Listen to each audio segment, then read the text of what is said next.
Exercise 1.3, question number 1. Write the following in decimal form and say what kind of decimal expansion each has. Exercise 1.3, question number 1, part 1.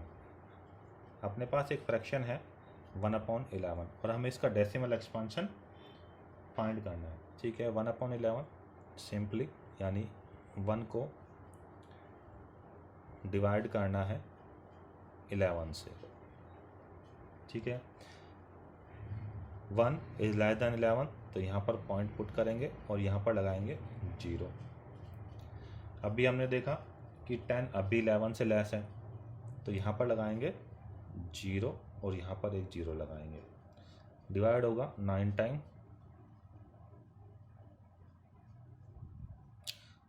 Reminder मिलेगा 1. ठीक है, यहाँ पर 0 आएगी.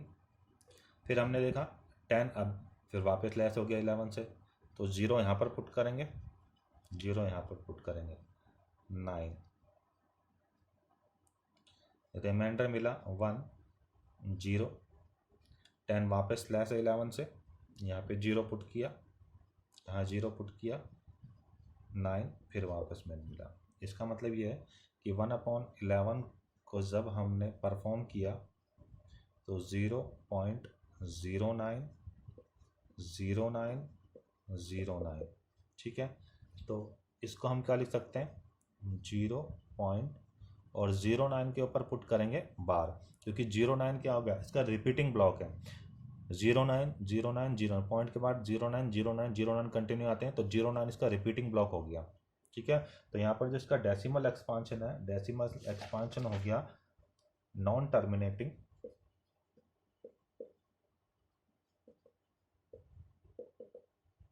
Non terminating मतलब division stop नहीं हो रहा, डिवीजन कंटिन्यू हो रहा है और एक पर्टिकुलर ब्लॉक बार बार रिपीट हो रहा है तो हम यहाँ पर लिखेंगे रिपीटिंग.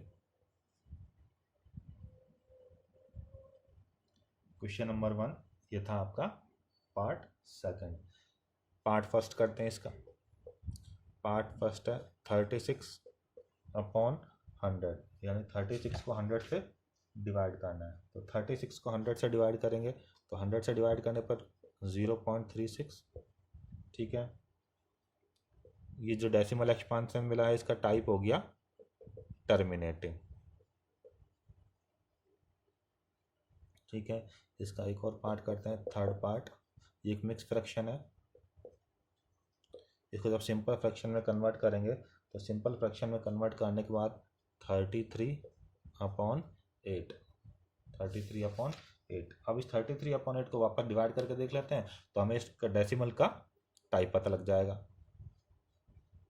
33 को डिवाइड किया 8 से 4 टाइम, रिमाइंडर 1.0,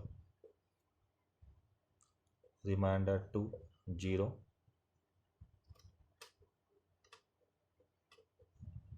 4 0 तो 4.125. ठीक है, तो ये जो डेसिमल एक्सपांशन हो गया 33/8 इज इक्वल टू 4.125, ये हो गया टर्मिनेटिंग.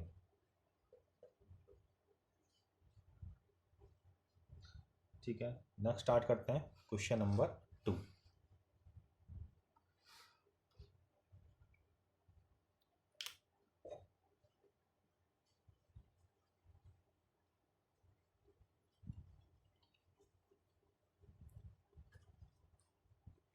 क्वेश्चन नंबर 2 में है you know that 1/7 is equal to 0.142857 bar. तो हमें ये फाइंड करना है कि value of 2/7, 3/7, 4/7, 5/7 and 6/7 without actually doing the long division. यानी आपको डिवीजन परफॉर्म नहीं करना और डिवीजन परफॉर्म किए बिना हमें इनकी वैल्यू फाइंड करनी है. ठीक है, question number 2. Since 1/7 is equal to 0.142857 whole bar. ठीक है, अब हमें फाइंड करना है value of 2/7। 2/7 can be written as 2 into 1/7। 2 into value of 1/7 0.142857।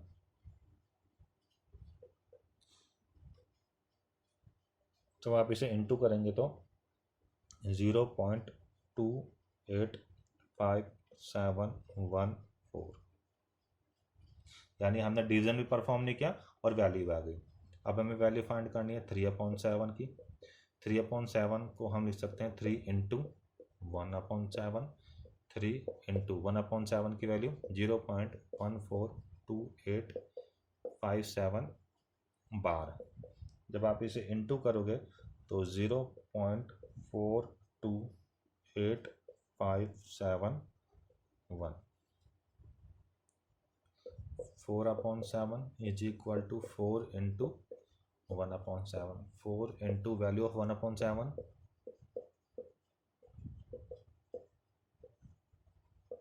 Is equal to 0.5742 bar. 5/7 can be written as 5 into 1/7, 5 into value of 1/7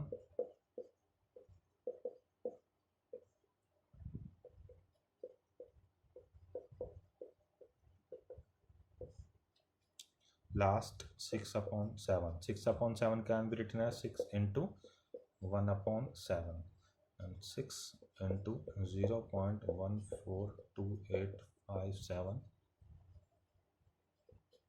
is equal to 0.857142 bar.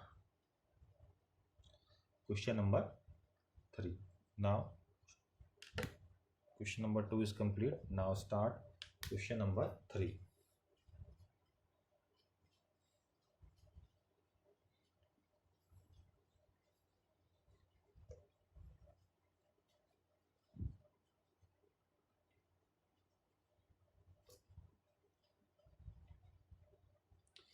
Question number 3 में express the following in the form of P upon Q, where P and Q are integers and Q is not equal to 0. Question number 3 part 1, यानी आपको एक decimal form given है और उस decimal form को P upon Q form में convert करना है। फर्स्ट पार्ट है 0.6 बार। स्टार्ट करते हैं। लेट, ये जो डेसिमल फ्रैक्शन है इसको हमने x के इक्वल अज्यूम कर लिया। ठीक है, x इज इक्वल टू 6 के ऊपर बार है, इसका मतलब 6 का रिपीटिशन हो रहा है। इसको इक्वेशन नंबर 1 हमने अज्यूम किया। अज्यूम करने के बाद क्या करेंगे हम, यहाँ पर हमने देखा कि जो रिपीटिंग ब्लॉक है मतलब सिर्फ एक ही डिजिट रिपीट हो रही है। ठीक है, क्योंकि एक ही डिजिट रिपीट हो रही है तो इसके लिए हम क्या करेंगे, मल्टीप्लाइंग 1 मतलब इक्वेशन 1 बाय 10, क्योंकि एक डिजिट रिपीट हो रही है और 10 किस में आता है, 10 में। तो हम 10 से, अगर यहाँ पे 2 डिजिट रिपीट हो रही होती तो यहाँ पर हम 100 से इंटू करते, अगर 3 डिजिट रिपीट होती है तो 1000 से इंटू करते हैं। तो इक्वेशन 1 को 10 से इंटू किया। अब इंटू करने का मेथड क्या है, ये इक्वेशन है, ये तो इसका LHS पार्ट है और ये इसका RHS पार्ट है। तो हम क्या करेंगे, LHS को भी 10 से इंटू करेंगे और ये जो RHS वाला पार्ट है इसको भी हम 10 से इंटू करेंगे। तो इसको 10 से इंटू किया 10x, और जब इसको 10 से इंटू करेंगे तो अगर किसी डेसिमल वाले नंबर को 10 से 100 से 1000 से इंटू करते हैं तो डेसिमल होता है वो राइट हैंड में शिफ्ट होता है। यहाँ पर 1 0 है तो एक बार शिफ्ट होगा, यानी 6.666 एंड सो ऑन।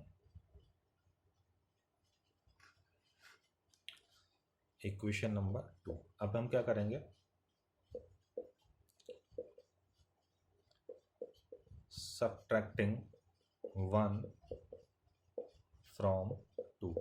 1 को सब्ट्रैक्ट करेंगे 2 में से। अब सब्ट्रैक्ट करने का मेथड क्या है, 1 को सब्ट्रैक्ट करना 2 में से, ठीक है। तो 2 का LHS क्या है 10x और 1 का LHS क्या है x। तो 2 के LHS में से 1 के LHS को माइनस करेंगे।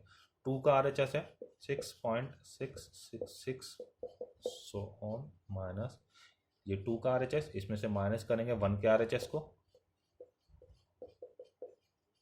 10x minus x 9x is equal to 6x is equal to 6/9 then x is equal to 2/3, ठीक है।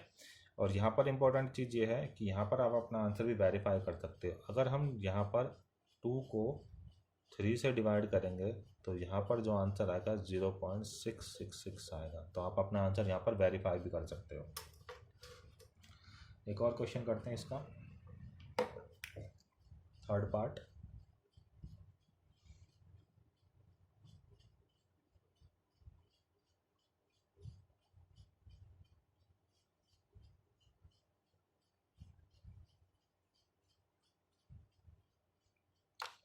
थर्ड पार्ट में जो नंबर गिवन है 0.001 और ये बार, ठीक है।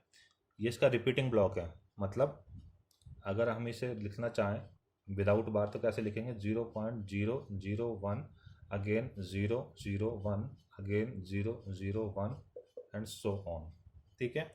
अब यहाँ पर जो रिपीटिंग ब्लॉक है मतलब कितने डिजिट रिपीट हो रही है, यहाँ पर 3 डिजिट रिपीट हो रही है। तो 3 डिजिट के लिए इसको हम 1 को इक्वेशन 1 को इनटू करेंगे 1000 से। LHS को 1000 से इनटू किया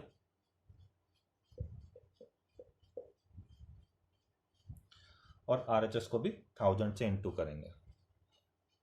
0.001 और इसको इनटू करेंगे 1000 से, ठीक है। जब इसको 1000 से इनटू करेंगे तो 1000x, जब इसको 1000 से इनटू करेंगे तो 30, तो दो डेसिमल है 3 टाइम रिपीट होगा, 1 टाइम 2 टाइम 3 टाइम, यानी 1.001 001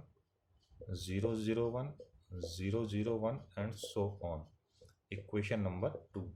मेथड सेम है, इक्वेशन 1 को सब्ट्रैक्ट करेंगे 2 में से, तो 2 का LHS में से माइनस करेंगे इक्वेशन 1 के LHS को। 2 का RHS है 1.001 001 ये 2 का RHS है, इसमें से माइनस करेंगे 1 के RHS को 0.001 001 so on. 999x is equal to 1, x is equal to 1/999 इसका आंसर है। आप अपने आंसर को चेक कर सकते हो। अगर यहाँ पर हम 1 को डिवाइड करेंगे 999 से तो यहाँ पर आंसर आएगा 0.001 and so on. Question number 3। Now question number 4, express 0.999 and so on in the form of P/Q. Are you surprised by your answer? With your teacher and classmate discuss why the answer makes sense. तो इस question को solve करते हैं। इस question को अभी हमें इसी मेथड से सॉल्व करना होगा।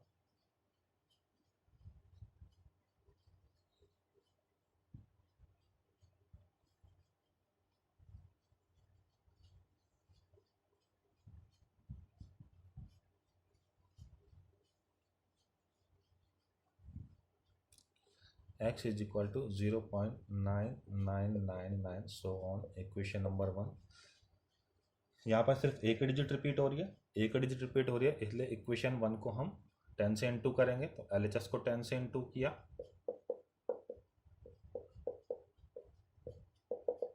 RHS को भी 10 से इनटू किया,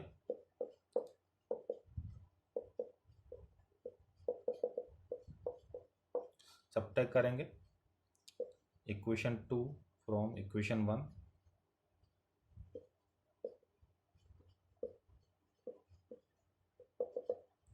ये 2 का RHS है, इसमें से 1 के RHS को माइनस किया, 9x is equal to 9, this implies x is equal to 9/9 is equal to 1। अब इसका रीजन क्या लिखेंगे, सिंस 0.999 goes on इनफाइनाइटली, क्योंकि ये जो सीक्वेंस है अप टू इनफाइनाइट जा रहा है, डॉट पुट करने का मतलब ये 9999 कंटिन्यू हो रहा है, goes on infinitely, so 0.999 is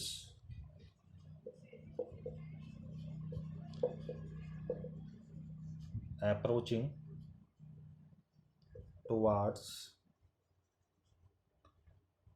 1, that is it is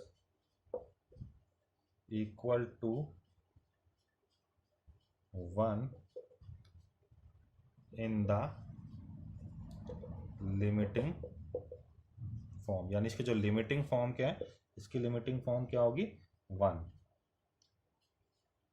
and hence it makes sense. ठीक है, सिंपल ऐसे क्वेश्चन का x इक्वल टू 0.99 में था, एक डिजिट रिपीट हो रही है, तो इसलिए इक्वेशन 1 को 10 से इंटू किया, 10 से इंटू करने के बाद 10x इंटू 9.999, इक्वेशन 1 को 2 में से सब्ट्रैक्ट करना, तो LHS minus LHS is equal to RHS minus RHS, तो x is equal to 9/9 is equal to 1। Since 0.999 goes on infinitely, so 0.99 is approaching towards 1, that is it is equal to 1 in the limiting form, and hence it makes sense. Next start करते हैं question number 6।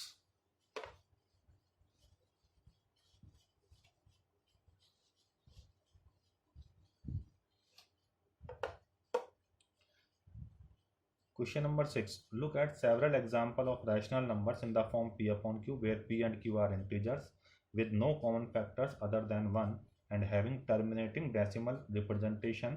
Can you guess what property q must satisfy? तो सबसे पहले एक बार rational number के definition को revise करते हैं।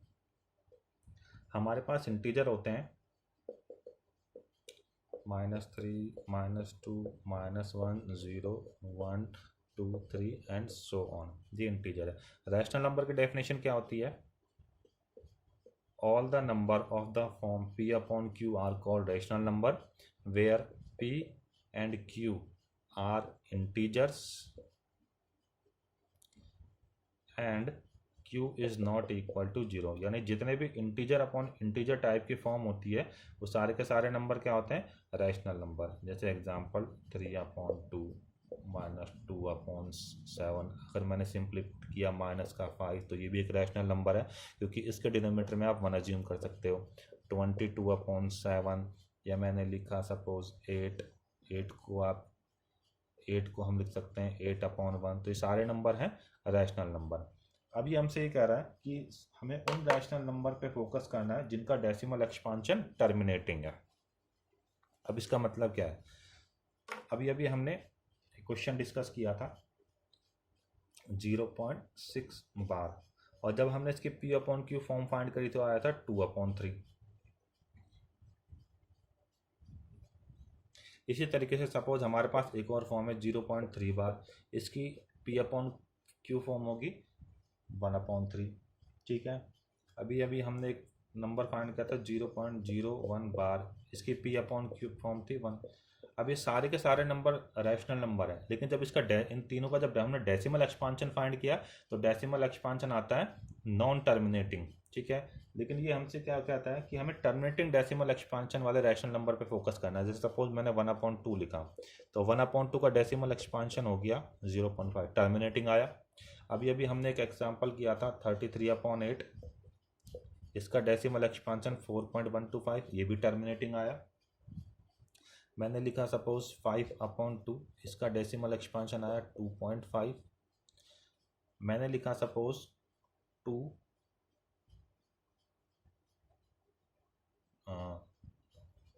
मैंने मैंने लिखा 1/100, तो यह आया 0.01। अब इनमें डिफरेंस क्या है, ये भी रैशनल नंबर है और ये भी रैशनल नंबर है। अब कभी तो डेसिमल एक्सपांशन टर्मिनेटिंग आता है, कभी नॉन टर्मिनेटिंग रिपीटिंग आता है, तो ये हमें कैसे पता लगेगा, यानी क्यू मतलब जो डिनोमिनेटर है, डिनोमिनेटर के पास ऐसी क्या प्रॉपर्टी है कि कभी तो ये डेसिमल एक्सपांशन टर्मिनेटिंग आता है और कभी डेसिमल एक्सपांशन नॉन टर्मिनेटिंग आता है। अब जरा टर्मिनेटिंग वाले केस पर ध्यान दो, यहाँ पर जो इसका डिनोमिनेटर है 2 है, यहाँ पर इसका डिनोमिनेटर 2 है। अभी अभी जैसे सपोज हमने लिखा 1/10, 1/10 इक्वल 0.1, यहाँ पर इसका डिनोमिनेटर है 10। अब इनके डिनोमिनेटर में क्या प्रॉपर्टी है, अगर हम ध्यान से देखें कि जिनके डिनोमिनेटर के फैक्टर करने पर 2, 5 या 2 और 5 दोनों आते हैं, वहाँ टर्मिनेटिंग डेसिमल वहाँ जो डेसिमल एक्सपेंशन टर्मिनेटिंग होगा, अदरवाइज नॉन टर्मिनेटिंग रिपीटिंग होगा। देखो यहाँ पर जो इसका डिनोमिनेटर है, डिनोमिनेटर में 3 है, यहाँ डिनोमिनेटर में है 3, यहाँ डिनोमिनेटर में है 999, यानी जब आप इनके फैक्टर करोगे ना तो 2 आएगा ना 5 आएगा। ठीक है, और एग्जांपल लेते हैं। जैसे सपोज हमने परफॉर्म किया 37/25, जब हम 37 को 25 से डिवाइड करेंगे तो 1.28 आएगा। अगर हमने डिवाइड किया 31 को 16 से डिवाइड किया तो हमें मिलेगा 1.9375, यानी 16 के अगर हम फैक्टर करते हैं तो 2 इंटू 2 इंटू 2 इंटू 2। यहाँ पर अगर हम 10 के फैक्टर करते हैं तो 10 का फैक्टर क्या आएगा, 2 इंटू 5। यहाँ पर हम 25 के फैक्टर करेंगे तो 5 इंटू 5। यहाँ पर हमने 8 के फैक्टर किया तो 2 इंटू 2 इंटू 2, यानी अगर हमें डिनोमिनेटर का फैक्टर करने पर 2 मिलता है या 5 मिलता है या 2 और 5 दोनों ही आता है, तब तो डेसिमल एक्सपांशन टर्मिनेटिंग होगा, अदरवाइज नॉन टर्मिनेटिंग होगा। तो यहाँ पर हम लिखेंगे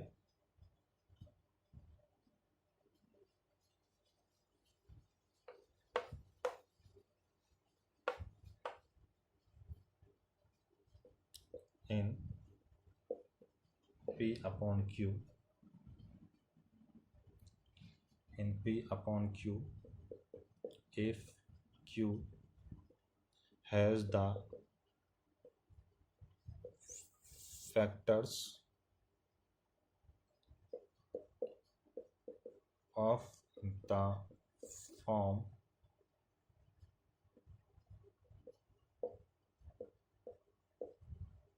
where M and N are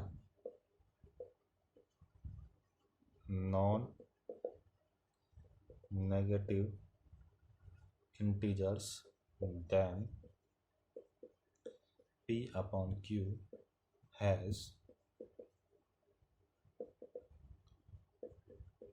terminating decimal expansion. Rational number का डेसिमल एक्सपांशन 2 टाइप्स का होता है, टर्मिनेटिंग या फिर नॉन टर्मिनेटिंग रिपीटिंग। डिपेंड करता है इस क्यू पर। अगर इस क्यू के फैक्टर करने पर 2 आ रहा है या सिर्फ 5 आ रहा है या 2 और 5 दोनों आ रहे हैं, तब तो इसका डेसिमल एक्सपांशन टर्मिनेटिंग होगा, अदरवाइज नॉन टर्मिनेटिंग रिपीटिंग होगा। ठीक है, नेक्स्ट क्वेश्चन नंबर 8।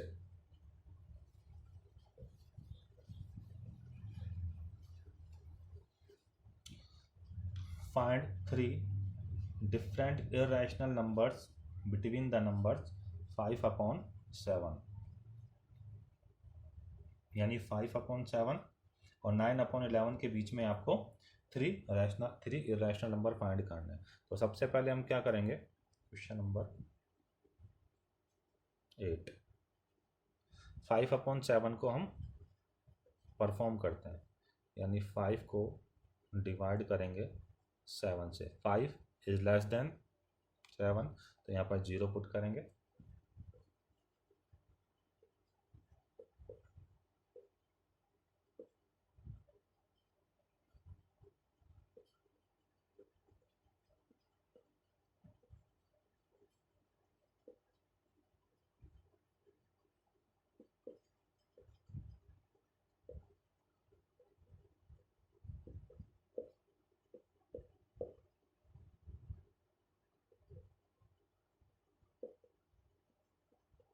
ठीक है, हमने 5 से स्टार्ट किया था, 5 वापस आ गया, यानी अगर हम इसे कंटिन्यू करेंगे तो बार बार यही रिपीट होगा, 7 1 4 2 8 5 7।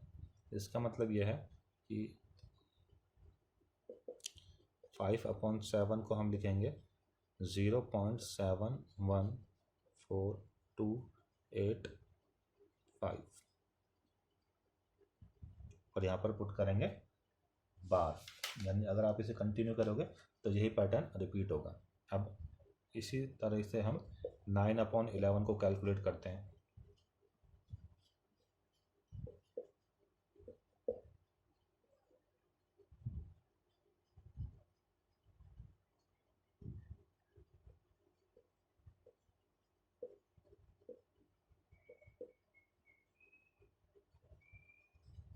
नाइन से स्टार्ट किया था, 9 वापस आ गया, यानी अगर आप इसे कंटिन्यू करोगे तो 8/1 आता रहेगा, यानी 1/11।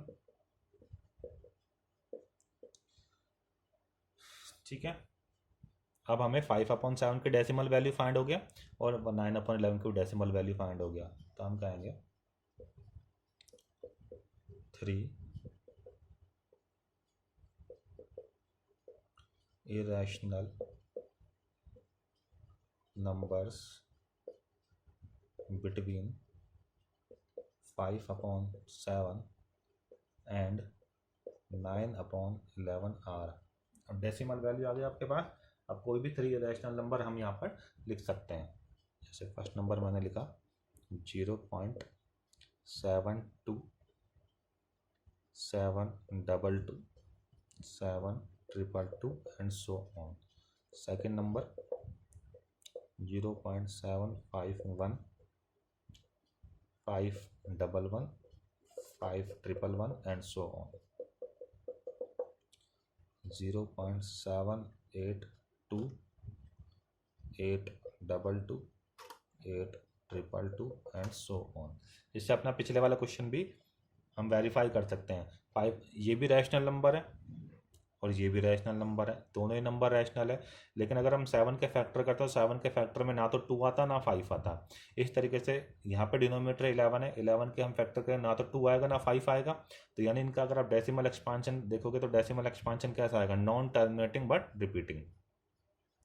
9/11 का decimal expansion non terminating repeating. तो डेसिमल एक्सपांशन वाला क्वेश्चन भी अपन वापस एक बार उसको रिविजिट कर सकते हैं। ठीक है, अब हमें 3 रैशनल नंबर फाइंड करें। सबसे पहले दोनों फ्रैक्शन के हमने डेसिमल फॉर्म फाइंड किया और डेसिमल फॉर्म फाइंड करने के बाद कोई भी 3 नंबर्स आप यहाँ पर लिख सकते हो। ठीक है, अब यहाँ पे कंफ्यूज मत होना कि 7-2-7-2 आ तो रहा है, यहाँ पे एक पैटर्न रिपीट नहीं हो रहा। 7-2 फिर 7-2-7-2 नहीं आ रहा, 7-2-7-2-2-7-2-2। तो इसलिए ये रैशनल नंबर नहीं है, ये इरेशनल नंबर्स के पैटर्न है। Next question number 9।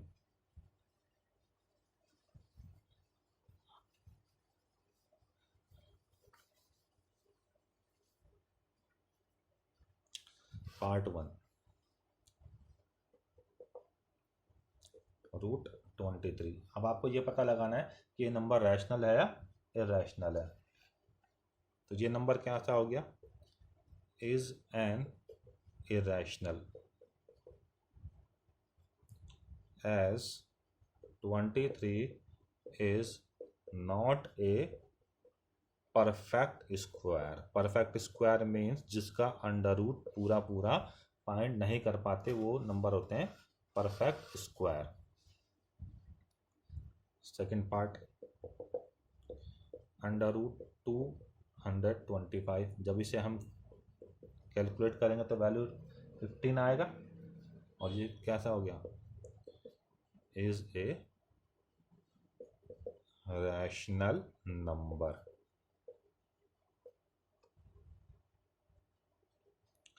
Third part 0.3796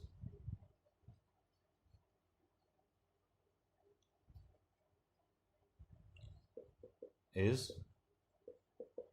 terminating, so it is a rational number. Part 4 7.478478.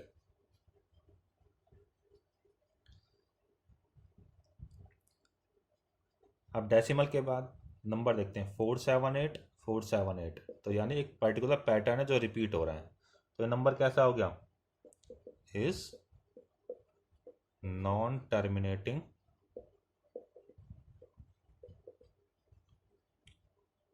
but repeating. So it is a rational number. Lot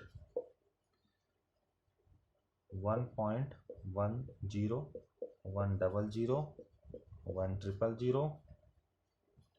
1 4 times 0 और इस तरीके से रिपीट हो रहा है। तो क्या कहेंगे? Is non terminating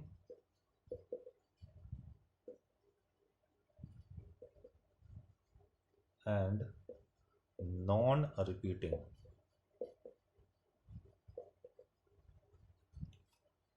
So it is an irrational number.